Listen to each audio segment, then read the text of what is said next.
जहाँ दोस्तों आज की इस वीडियो के माध्यम से बात करेंगे मध्य प्रदेश कॉलेज एडमिशन 2025-26 के बारे में। तो दोस्तों अगर आपने ई प्रवेश के माध्यम से अपना एडमिशन कैंसिल कर दिया है, तो आप सभी को पता है कि यूजी, पीजी, एनसीटी कोर्स में जो एडमिशन्स होते हैं, वो ई प्रवेश काउंसलिंग के माध्यम से होते हैं। और अगर आपने 2025-26 में फर्स्ट ईयर में एडमिशन लिया था, ई प्रवेश काउंसलिंग के माध्यम से किसी भी राउंड में अगर आपने एडमिशन लिया है 6 सितंबर तक, ठीक है?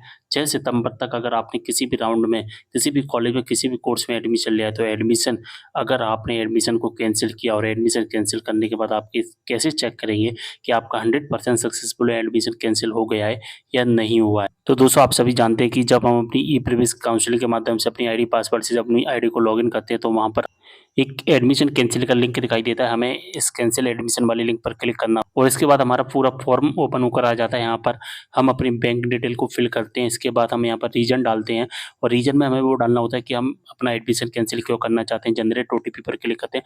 ओटीपी जैसे हम सक्सेसफुली कर देते हैं, तो इसके बाद इस तरह का इंटरफेस आता है, रिक्वेस्ट अप्रूव।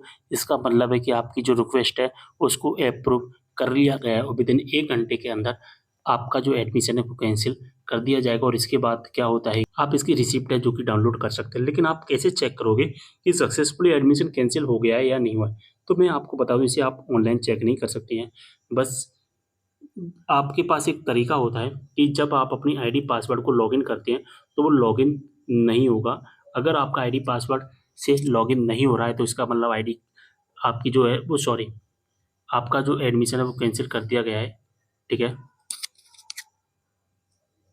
या फिर अगर आपका लॉगिन हो रहा है, ज़्यादातर केसेस में क्या होता है, 99% केसेस में स्टूडेंट की आईडी पासवर्ड है जो कि लॉगिन हो जाती है, ठीक है? तो अगर आपका लॉगिन हो रहा है, तो फिर आपका जो एडमिशन हुआ था, वो एडमिशन किस कॉलेज में हुआ था, वो आपको नहीं दिखाई देगा, ठीक है? इस तरह से यहाँ पर जो सीएलसी राउंड या जो भी आपने राउंड में एडमिशन लिया होगा, तो जब आप इन पर क्लिक करेंगे, तो आपको जो रिडायरेक्ट कर देगा बेसिक डिटेल पर, यानी कि आपकी जो पर्सनल डिटेल है वहाँ पर आपको जंप करा देगा।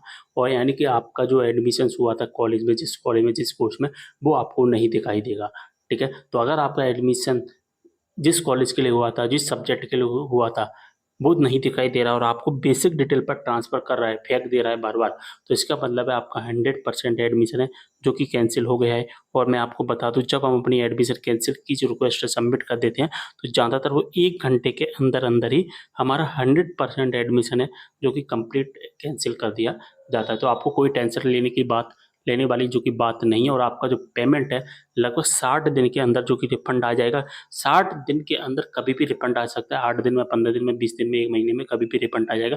मैंने एक स्टूडेंट का एडमिशन कैंसिल किया था, तो मेरा 8 दिन के अंदर-अंदर पेमेंट जो कि रिफंड आ गया था। जैसा कि देख पा रहे हैं, जो हम ईमेल आईडी फिल करेंगे या हमारे आईडी में जो ईमेल आईडी फिल होगी उस पर एक मैसेज भी आ जाएगा जब भी हमारा पेमेंट रिफंड होगा, या फिर आपकी बैंक डिटेल में जो भी ईमेल आईडी फिल की हुई होगी उस ईमेल आईडी पर इस तरह का मैसेज आ जाएगा, ठीक है?